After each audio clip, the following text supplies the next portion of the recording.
بسم اللہ الرحمن الرحیم۔ السلام علیکم ورحمۃ اللہ وبرکاتہ۔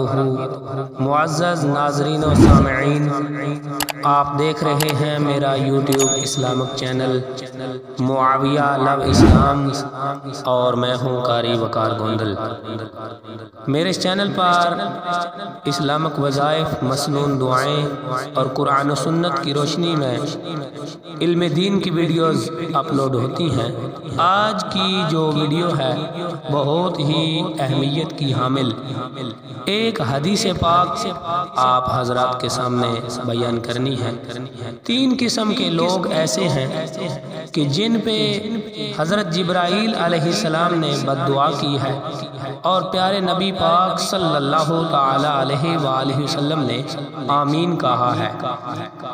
تو میں آپ حضرات کے سامنے یہ حدیث پاک بیان کرنے لگا ہوں۔ مقصد یہ ہے کہ کہیں ہم بھی ان بدبختوں میں شامل نہ ہو جائیں۔ ہم اپنا محاسبہ کریں، اپنے گریبانوں میں جھانکیں اور اپنی زندگی قرآن و سنت کے مطابق گزارنے کی کوشش کریں۔ پیارے نبی علیہ السلام نے فرمایا، اس شخص کی ناک خاک آلود ہو جس کے پاس میرا ذکر کیا جائے اور وہ شخص مجھ پر درود نہ بھیجے۔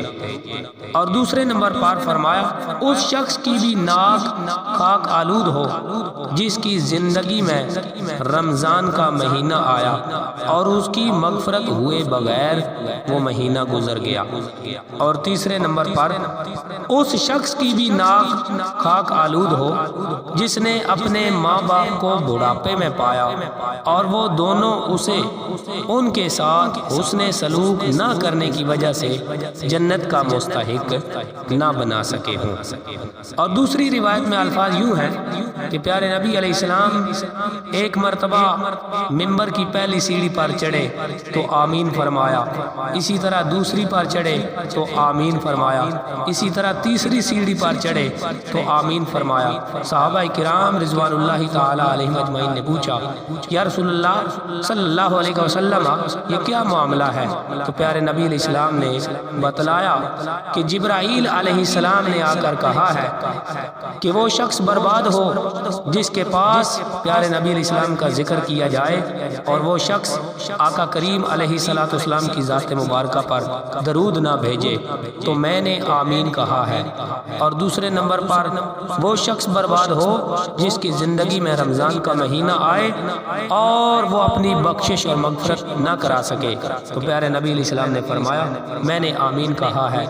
اور تیسرے نمبر پر وہ شخص برباد ہو جس نے اپنے ماں باپ کو بڑھاپے میں پایا اور وہ ان کی خدمت کر کے جنت کا حقدار نہ بن سکا تو پیارے نبی علیہ السلام نے فرمایا میں نے کہا آمین۔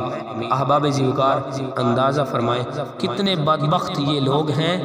ہم اپنا محاسبہ کریں کہ کہیں ہم بھی ان بدبختوں میں شامل تو نہیں ہیں، اور اگر کوئی بندہ خدا نخواستہ باتقاضا بشریت ان گناہوں میں مبتلا ہے تو سچے دل سے اپنے رب کے حضور ان گناہوں کی ہم معافی مانگیں، سچے دل سے توبہ کریں اور قرآن و سنت کے مطابق زندگی گزاریں۔ ویڈیو کو لائک کریں، چینل کو سبسکرائب کریں اور نیچے کمنٹس میں اپنی رائے کا اظہار ضرور کریں۔ السلام علیکم ورحمۃ اللہ وبرکاتہ۔